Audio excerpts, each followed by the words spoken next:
Од 18 до 21 мај во Битола во организација на Основното училиште Коле Канински се реализира проектот Караванот на пријателството.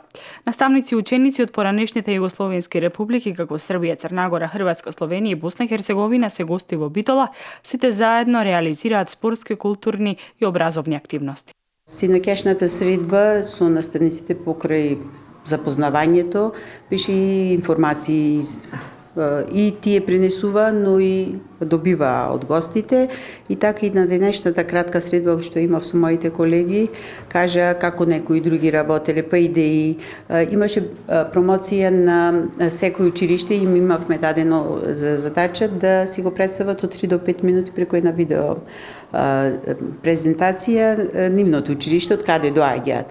Па да ви кажам, многу убави училишта видовме и многу корисни идеи за нас, за понатаму нешто што би можеле ние тоа да го направиме, како и тие кога го видоа нашето училиште, сепак и тие нешто видоа кое што им се беа воодушевени од тоа.